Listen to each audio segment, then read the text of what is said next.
Hey, what's up, Bronco Nation? Welcome to another edition of Bronco Nation Live. We are T minus almost less than 2 days away from one of the most historic matchups in Boise State's history. My name is Nick. I'm your host. I am in the Mobile Blue Vision Studios in Big 10, Big 12, Notre Dame territory. We are on the move. I'm joined by Sam Gillette of Sam Talk Sports as always. What's up, Sam? Oh, just living the road life right now.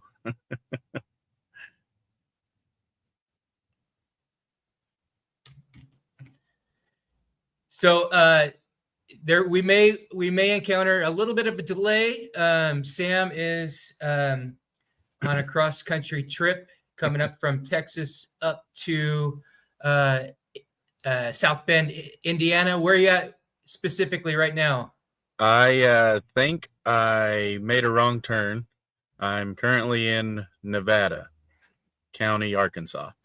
So I'm in Arkansas on the way up. We're almost there. Almost there. Only 10 more hours to go, I think.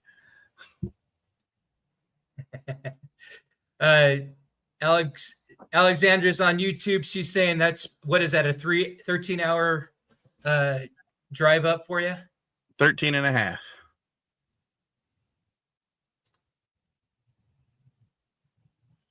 Right on. I wish that would have been for me. Mine was a 27-hour tour from Boise all the way over to Notre Dame territory. So glad you're here joining us. If you want to chime in during the show, we will broadcast your comments, your questions, your predictions. But a big week for Boise State football. But before we get to that, why don't we hit a couple other sports before we get into it? How's that sound, Sam? Sounds great. Let's get her done. Okay. So tonight we've got two programs in action. Currently, right now, you have Boise State soccer is down in Colorado Springs, and they are playing Colorado College. The Broncos are riding a 1-game win and then also a 5-game unbeaten streak. So there's ties that happen in soccer. So they've had 5 matches where they've either tied or won. So and currently they are 3-3-5 overall with a 1-0-1 record in conference play, and they're playing the 3-4-3 Colorado College Cats. And Colorado College has a conference record of 0-1-1. And then you have the Boise State volleyball team. They're in action right now at the Bronco gym, and they are on a big time roll. They're doing great this season so far. They have an overall record of 10-3, and spotting a 2-0 conference record. Tonight they're playing the Fresno State Bulldogs, who have a record of 4-9 and 0-2 in conference. So a good chance for them to pick up another conference win for them. And then do want to say that softball is still in fall ball. They are playing, I believe, on Saturday or Sunday against Northwest Nazarene. Go to your Bronco Sports page and pick up those times if you want to hit one of those exhibition games. But it's basically to help the incoming freshmen and the new transfers get a piece of the action before they actually go into the regular season in the spring. Well, softball, volleyball, soccer, it's all well and good, but there's always that full contact sport that everybody loves. That's football, and its next best cousin, rugby. Your Boise State Rugby Club, they're going to be over in Corvallis at Oregon State. Saturday at 2:00 Mountain Time, I believe. Nope, Central. Excuse me, 2:00 Central Time. So if you are not able to go to the right now, Sam is kind of like like you said, he's in Nevada County in Arkansas. He's experienced a little bit of some buffering, but he wanted to touch base on the rugby team. So let's see if we've got him back. Can you hear me now? You there? Yeah. We good? All right. So tell us about the rugby team. The rugby team there in Corvallis over at Oregon State.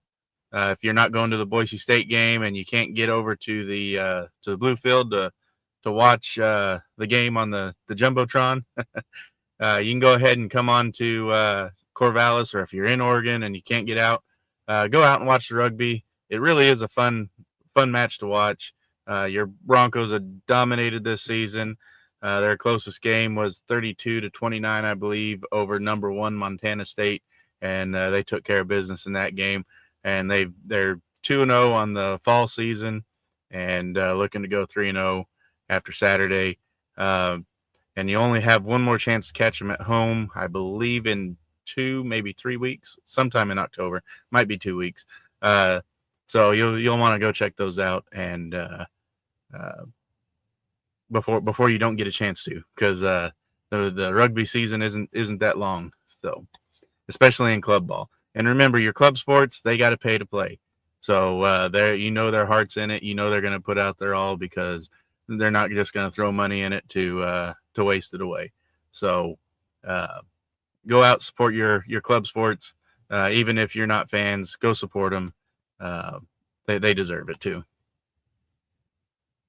And right now we'd normally go into. I mean, didn't I just see they crushed somebody like 80-15?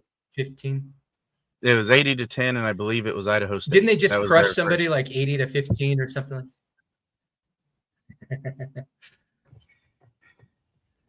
Awesome. Yeah. Well, what do you say? You want to get into this this matchup, this historic matchup?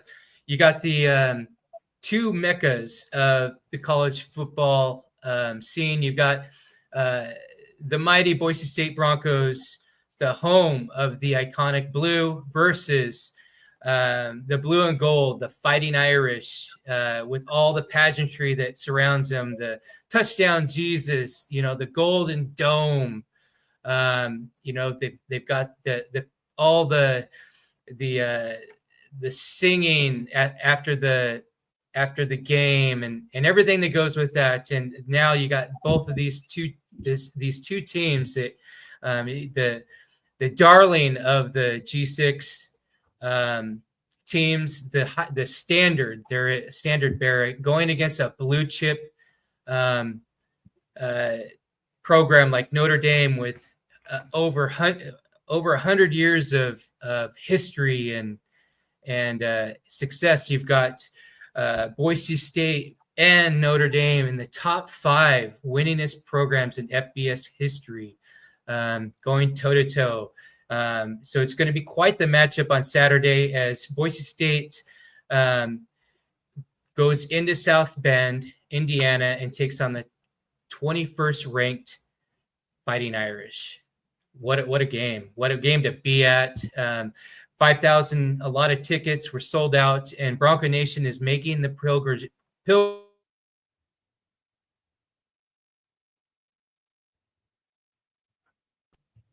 And we're back. Sorry about that. I'm glitching out too. But like I said, you got two great you got Bronco Nation pilgriming, traveling across the country to South Bend to cheer on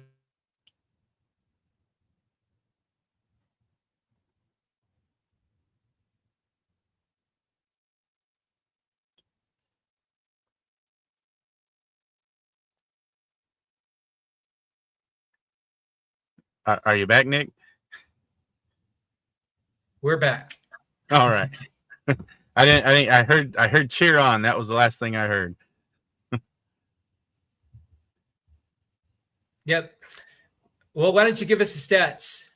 Yeah, so Boise State obviously coming into this one 3-1. Oh, and I do have to mention real quick. Normally at this point in the show, we would be uh, doing our football and chill segment. Unfortunately, we couldn't get anybody from Notre Dame to agree to come on for us, so you get us instead, which is it's okay. I mean, you started out with us, so we're not going to get anybody or somebody every week, but we're going to try to. This week we just it didn't work out, but Notre Dame comes in ranked number 21. Started out at a 17.5 point favorite. The spread has moved up to 20.5. So we'll see how that plays out. Nobody's really given Boise State a chance in this one, except for the Boise State fans who know and believe. But Notre Dame's picked to win 91.9% of the time. So that 8.1% of the time is going to happen on Saturday. Boise State 3-1, Notre Dame 2-2. Of course, Notre Dame's 2 losses by 4 points to Texas A&M and Miami. So they're a really good 2-2 team. They blew out Arkansas last week, and Taylor Green didn't have the game he probably hoped he had. I had made joke earlier this week after Arkansas fired their head coach. So listen, the ultimate revenge story. Taylor Green enters the transfer portal, comes to Boise State, starts versus Notre Dame, and completes the win that he couldn't get at Arkansas. Now, I know that's not going to happen, and there's probably no universe where that could possibly happen in a timely manner, but the thought was still fun to have. So, Mad Dog's doing well. Files, yeah. Show. Yeah. Mad Dog's doing good on the field, 1,129 yards passing on the year, 9 touchdowns, 1 interception. So he's doing good. He's going up against Carr for Notre Dame, who's got 1,091 on the year, 9 touchdowns, 2 interceptions. So you got 2 quarterbacks that are really playing at a similar level. Carr has Jeremiah Love in the backfield for him, who's only got 341 rushing yards this year. And, of course, we have Dylan Riley with 360. But remember, Riley didn't play much in the first game, and he didn't really have a whole lot of carries last week either. So it'll be fun to see how these 2 running backs who have the potential to be prolific running backs, it'll be interesting to see how they pair up and square up against defensive lines, and how our offensive line and Notre Dame's offensive line can open holes up for them, if any at all. Leading receivers, Latrell Caples has 15 receptions. Really good to see him coming on now. I was kind of worried whenever he didn't get the looks during Eastern Washington or USF, so glad to see him coming on. He's got 240 receiving yards and 2 touchdowns. Fields for Notre Dame, he's got 275 receiving yards and a touchdown as well. So they're really offensively a really evenly matched offense to go against. Got some of my awesome stats over here. Notre Dame, there you are. So Notre Dame right now ranks number 39 in the Sam Talk Sports Prove It poll, or top 25, not poll. Their offense is ranked 16 total offense, where Boise State's total offense is ranked number 9. And scoring offense, Boise State's 22 to Notre Dame's 11. Total defense. Now, Notre Dame's defensive numbers are kind of a little skewed because of the first couple games they played, where they were having numbers put up against them. But I think they're going to start leveling off and start climbing the defensive ranks. But they're ranked 96 in total defense and 98 in scoring defense, where Boise State's ranked 56 and 75. I'm having to look at my computer at an angle, so that's why I keep moving in and out of the screen. But you really have a really good offense going up against a mediocre defense to Notre Dame standards. They really haven't had the defensive output that they've had in the past. So they're going to be looking to make a statement against Boise State, who has a high-powered offense that's really come on in the last few games against Air Force and against excuse me, I lost my train of thought. Against Air Force and against App State. So we're going to see how Boise State can react to some tougher defense. They have, I'm not even going to try, Traore, I believe, has 3 sacks on the defensive line. So our offensive line is going to have some, they're going to have their hands full regardless. Notre Dame's not going to sit back. They're not going to take it. They need a statement win, and they don't need Boise State to hang around in this late if they're going to get back in the playoffs. So we're going to get Notre Dame's very best, just like Arkansas got their very best. So we definitely don't need to lay down on the job, so to speak. Stroman for Notre Dame's got 19 tackles as well. Ty Benefield, he's one of the top defensive backs in the country with 33 tackles. And then Feely with 3.5 sacks is going to try and give Notre Dame just as much headache as what Traore is gonna give Boise State a headache. So really is, by the numbers, a really evenly matched game. It's going to come down to, is Notre Dame going to walk all over Boise State like they did to Arkansas when Arkansas came in running their high, even after the 2 close losses that they had in SEC play where they fumbled it away on the last 2 drives? Or is Boise State going to step up, man up, and stop them and get back in the CFP conversation, even though they got blown out by USF for the first game of the year, which could be overlooked with a Notre Dame win, or with a Boise State win over Notre Dame. So even if USF goes on to make noise and win the American, it may not be enough if Boise State can beat Notre Dame and then blow everybody else out. But I don't want to leave that to chance. We need a lot of people to step up and in the American and knock each other down. We need the American to be what the Big 12 was last year and just have that Mexican standoff. Because right now we're not looking at the Big 12 to do that so that we can get the 4 seed since they changed the rules. Now we're looking at all the other G5 conferences to do that so we can be the highest ranked so we can even get in. Since they changed the rules and put in the Boise State rule, we probably won't see a first round bye again unless we have a year where we're ranked in the top 10 to start the season. So that is my quick rundown of the game. Nick, what are you looking forward to Saturday? Yeah, I wrote about this. Really proud of the piece that I wrote. Put a lot of thought into it, and I think what it does come down to is, I've done a lot of analysis on Notre Dame, and their best defensive player hasn't even been healthy all year. He hasn't played yet. He's listed as questionable right now. So Boise State really has that going, and for in saying that, I think it's going to come down to can we stop Love and Price?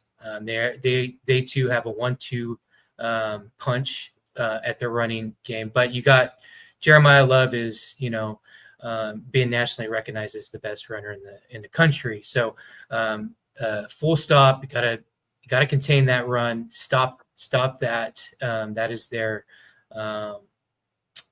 strength on offense. 2, win the turnover battle.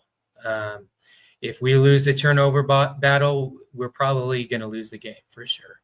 And then 3, disrupt that freshman, that true freshman back there. He does have a trio of good receivers led by Malachi Fields with 275 yards, but also they got Jordan Faison, and he's got 244. And then they've got a really good tight end, Randone. So if they can limit, their stable and really disrupt CJ Carr, and then and I'm going to continue to press on this, is I want to see press coverage by our secondary. I want to see stickiness, and I'm hoping that that Jaden Mickey can be in the game because that's his strength. Whether it be at nickel or wherever, he's great at being a fly on a fly strip.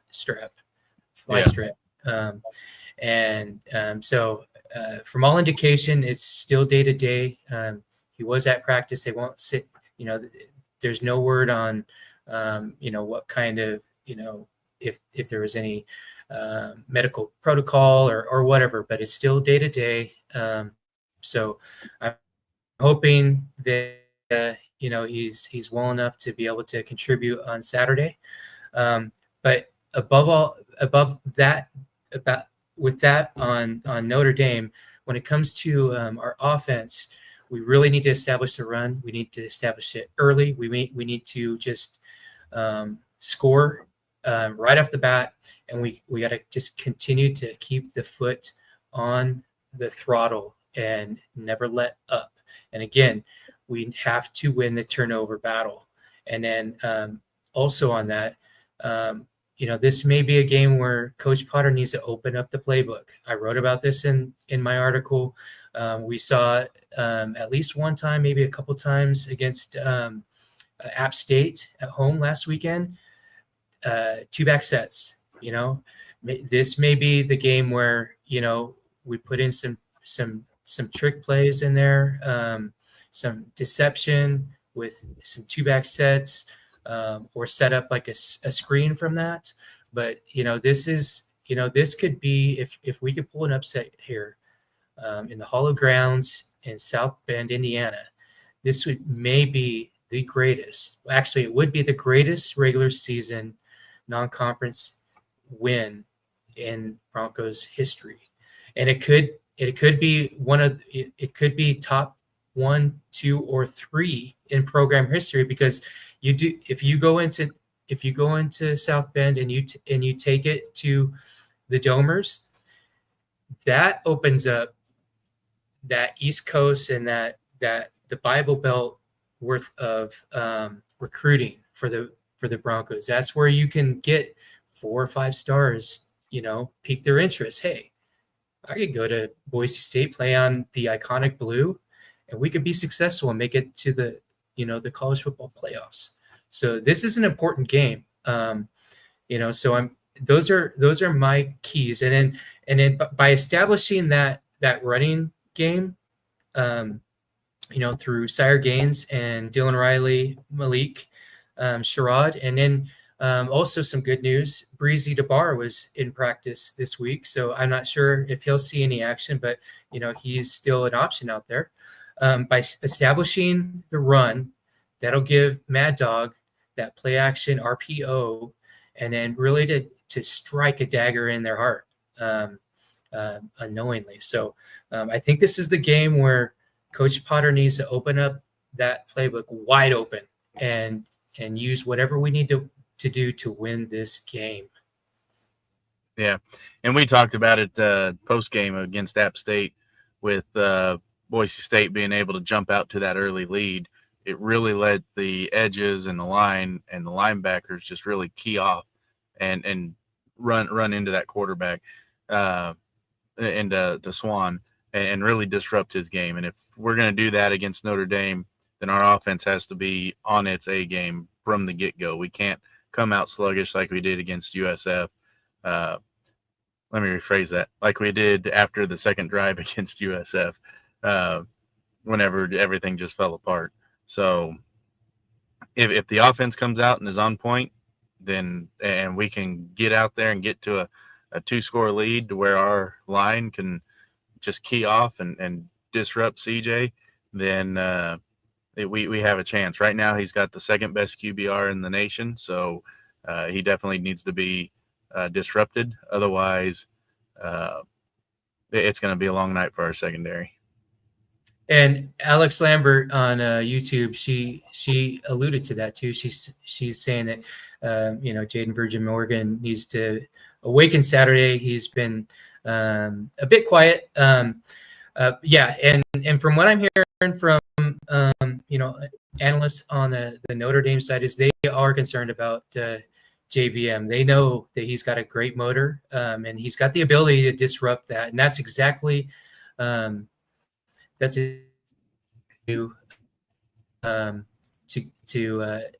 and also a heavy dose of Max Teague on the defensive end, and then.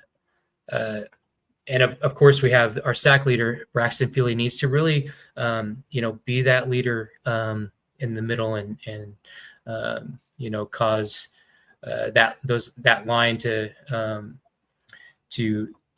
give up some ground so that the rest of the players can get in there.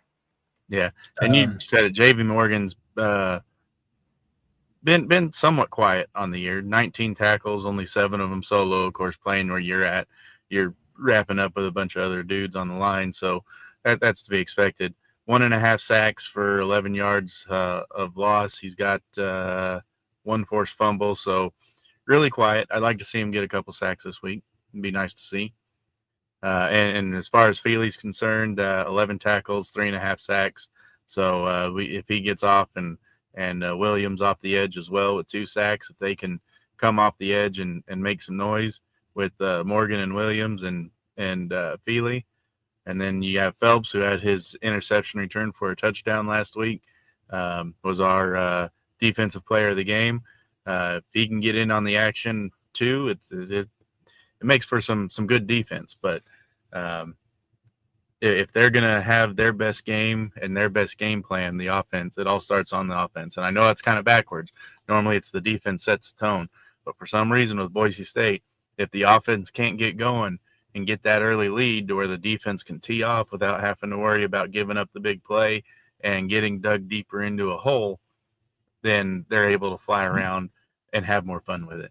And so we really need that offense to be lights out. Yeah, we really need to control the clock.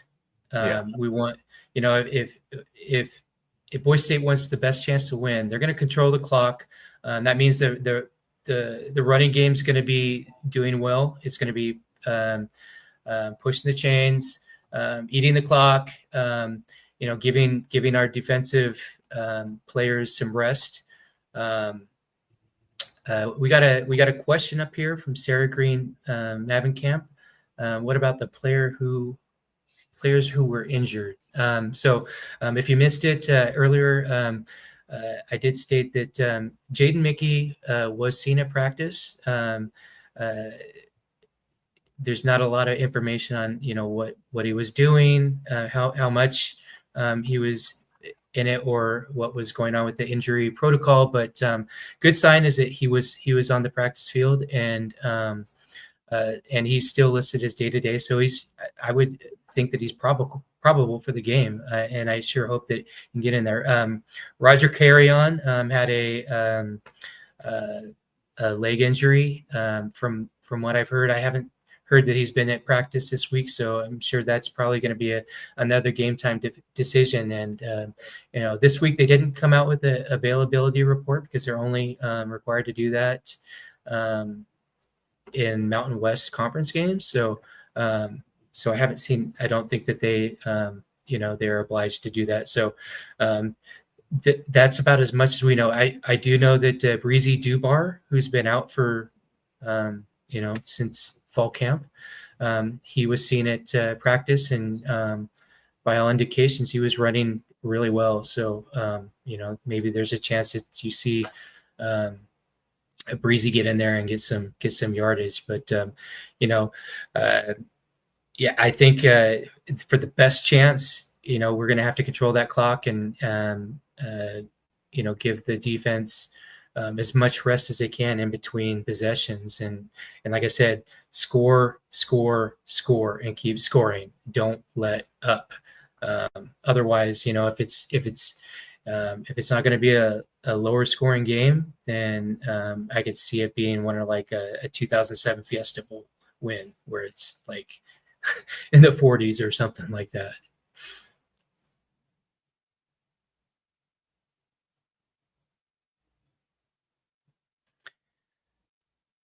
All right. While we're waiting for Sam to get back into the network,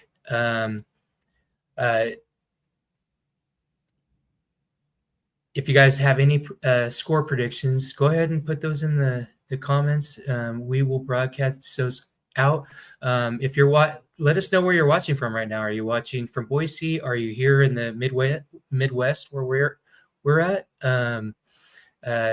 But yeah, let us know what you want to see in this game. Who do you think is going to win? Score predictions. And then, while we're waiting for Sam to get back, do me a favor and hit that like button and share it, because that's going to help us monetize our platforms. And whatever we monetize, we've made a decision to share that revenue with the school. Real quick, we're going to go into a 30-second break, and we will be right back. Looking for a healthy change? Just breathe and let the Organized Experience help you embrace change. The Organized Experience team masters the art of helping people find freedom through decluttering, organizing, and creating organizing systems. So if you're looking for a healthy change in 2025, give the Organized Experience team the opportunity to help you. Please visit their website at theorganizedexperience.com. All right, and we're back. So we are Alexandra. She's in Burlington, Iowa at the moment. You are going to probably make a 5-hour trip for the game. And like I said, I'll keep an eye out for some parking spaces up around town. A couple spots that I've heard that are really good if you're traveling up to South Bend. There's a few places that are iconic for fans to go and have the atmosphere. One is Rocco's. It's more of a traditional restaurant, rich of history. And then another one is the Linebacker Pub, which has a lot of history with the many tales from former players and that. We're going to go ahead and do one more break while I bring Sam back in here.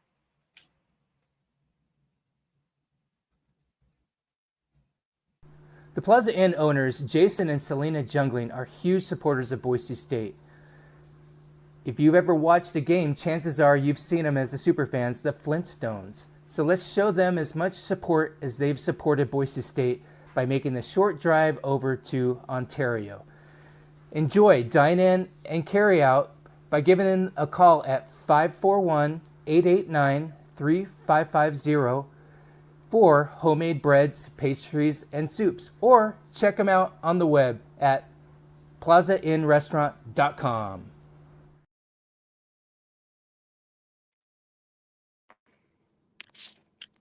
All right. We have been having technical difficulties. I think we'll try to wrap this up since it's not really working. Hopefully on the post-game show, we'll be broadcasting live from the stadium. Hopefully that'll go a lot better. But we got Sam back on here. He's traveling up basically the center of the United States up to South Bend. Yep. Can you hear me?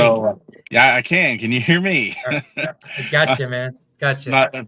Apparently the outlet in the rental car that I have is not good enough to keep charging my laptop and run a camera and everything else. So my laptop died pretty quick on me. Oh, okay. That makes sense. It said, "I'm out." Peace out, man. So I lost my backdrop, so now you get to see the inside of the car. It's all good. We know what you're doing, man, and you're coming to bring the blue chaos, so you could be next to a dumpster. I wouldn't care. So where were we at whenever I freaked out? Because that's pretty bad. Yeah. I was just explaining that how important it is, or where I thought that if Boise State's going to win, it's going to be a lower scoring game.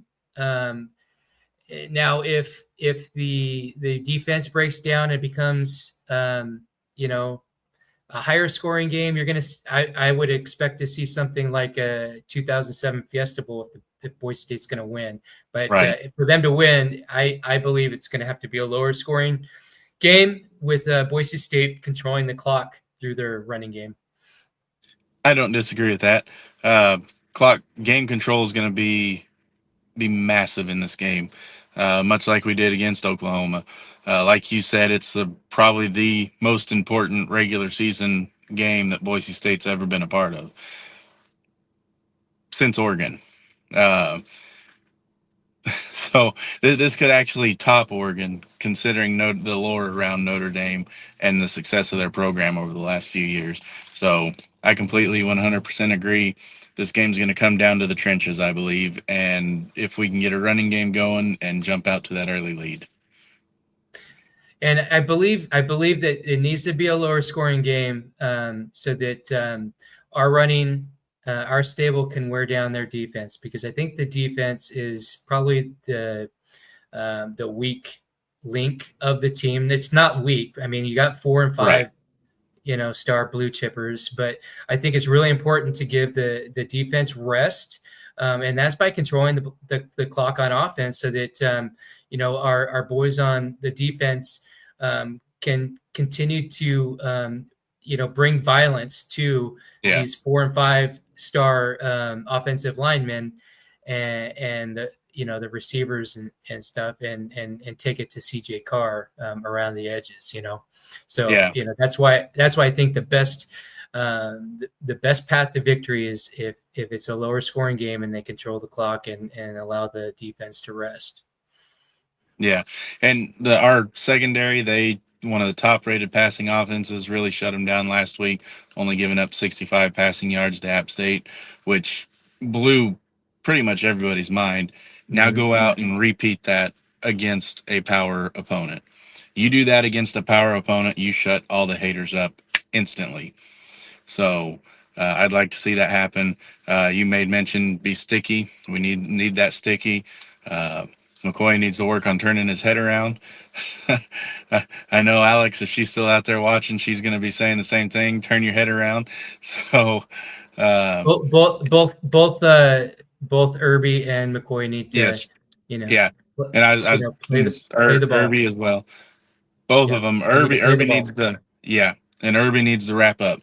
I'm tired of seeing shoulder tackles and people just getting run over. Wrap up those legs. Throw a shoulder into them, but wrap up too.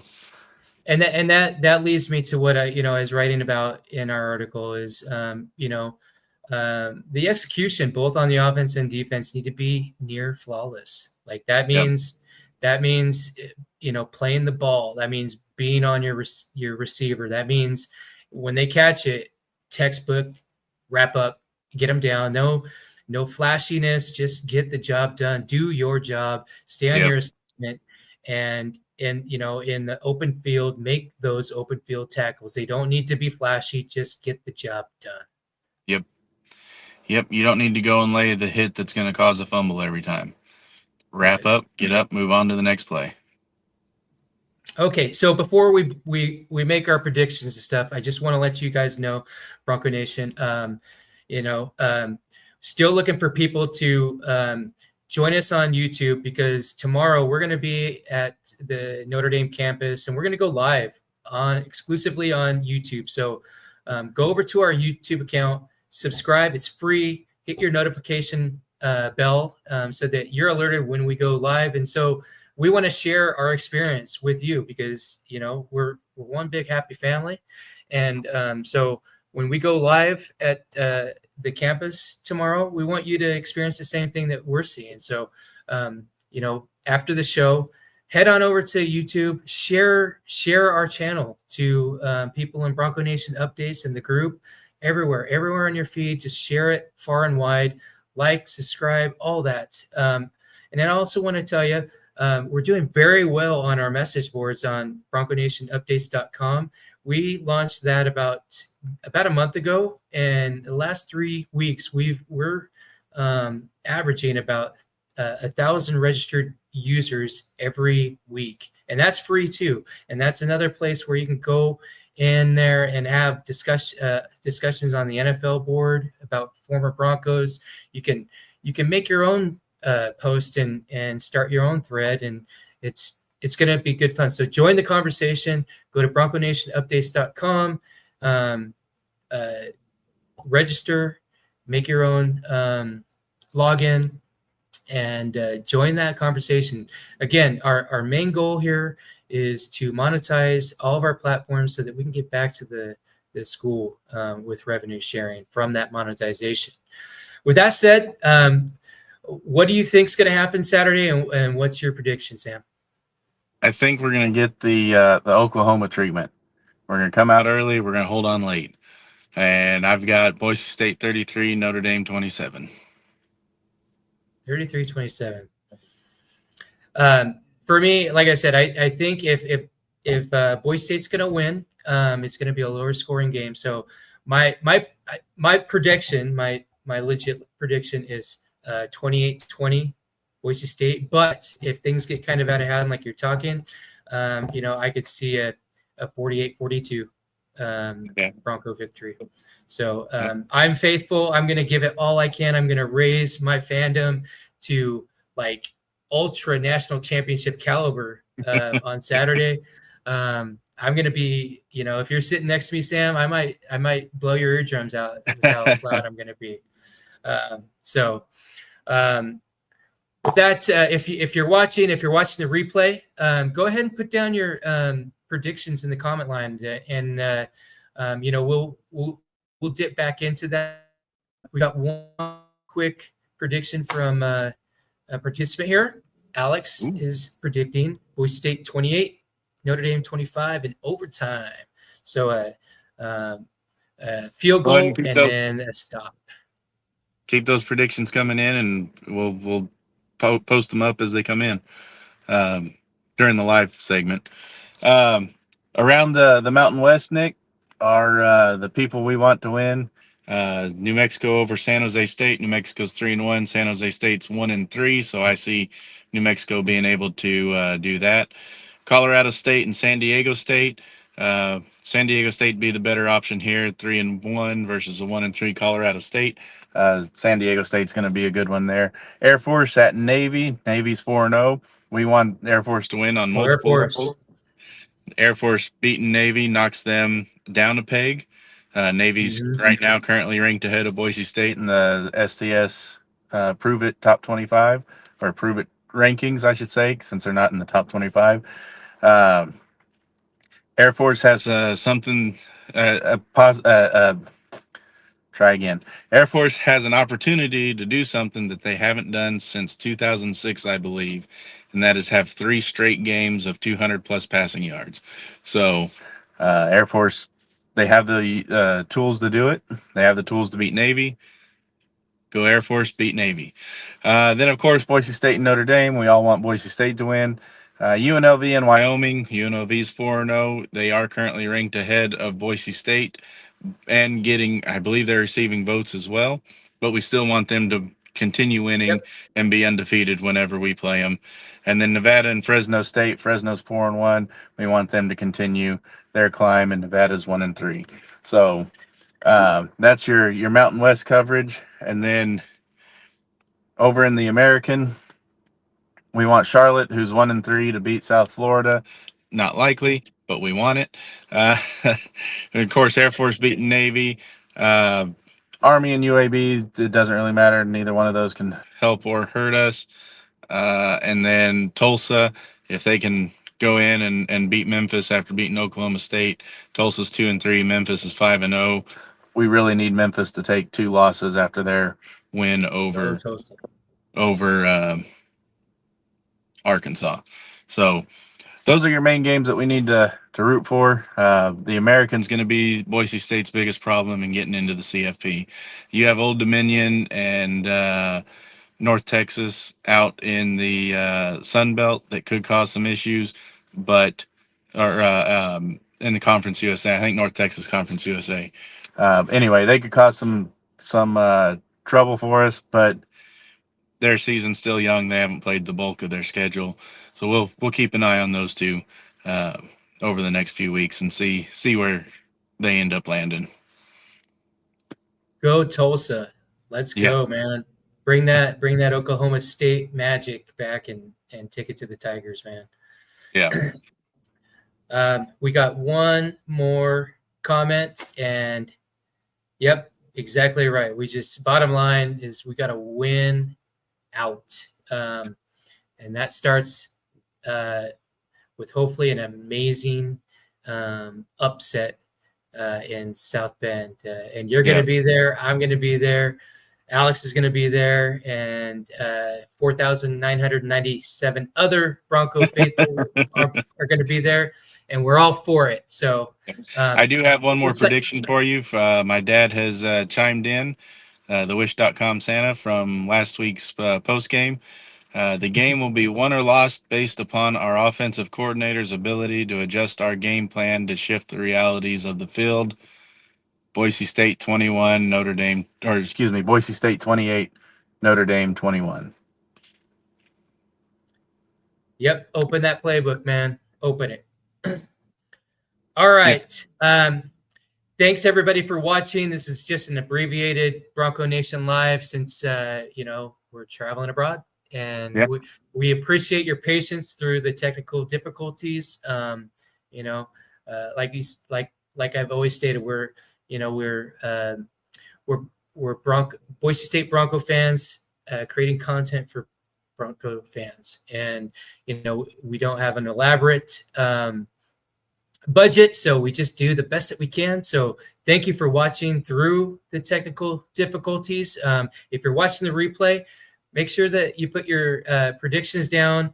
Make sure you go over to YouTube, subscribe so that you can catch all the sights and the sounds tomorrow at the campus. Me and Sam are going to be there, and we're going to be capturing that live. And so if you become a subscriber for free and click the notification bell, you will get alerted when we go live, and you can see Touchdown Jesus and all the other great things that are on the campus. With that said and done, do you have any last words for Bronco Nation before you get back to your travel? If you're still on the road, still traveling or coming in tomorrow, drive safe. The only thing worse than you not actually being at the game is you coming to the game and not making it. So if you're not able to come to South Bend, I believe they're showing the game on the Blue. Take your blankets, go out there, lay out, cheer along with other Bronco fans. Remember, rugby's in action at 2 o'clock Central Time, 1 o'clock Mountain Time in Corvallis, Oregon, for all you people that are in Oregon and want to go support Boise State sports. Your club sports really appreciate your support. They pay to play, so their heart's in it, and they're going to put out a good product. With that, I bid thee adieu.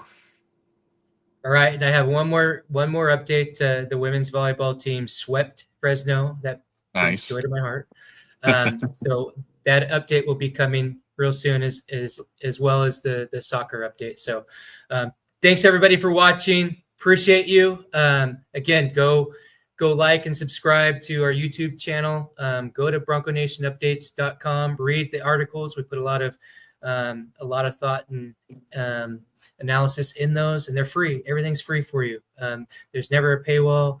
If you're a Boise State fan, you're a VIP to us. And so with that said and done, if you're going to the game, let's give it our all. Let's raise that caliber of championship fandom, and make sure you're always bleeding blue. Go Broncos. Go Broncos. Hi, I'm Ron Dorn. I'm president of Blue Elevation. A lot of you have probably heard of it in other sites like Bronco Nation Updates, and I just want to talk a little bit about Boise State football and what we're trying to do to help move the team forward. It's a lot of fun to work with them, but as you know, with the upheaval in college football and the NIL money, we're always needing more, and we're trying to do that by giving more news to you than you can get in other sources, and events that you might be able to attend. And we would just love to see your support, additional support for Boise State, so we can take this to the next level, especially moving into the Pac-12. I see such a bright future for us by doing this. For those of you that are as old as I am, you remember when we had wooden bleachers and we did rodeos in the stadium, and we had good coaches and we were doing the best we can with what we had. These coaches need that continuated support to make it happen for us. You can see what we've done with what little we've had, but we really need the help, and we just need the commitment, and we need you to get involved with us to push the Boise State program forward.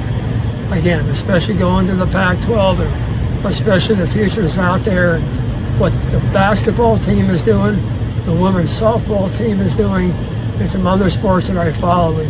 We just want to keep you involved and focused and helping us out any way that you can do that to support our university.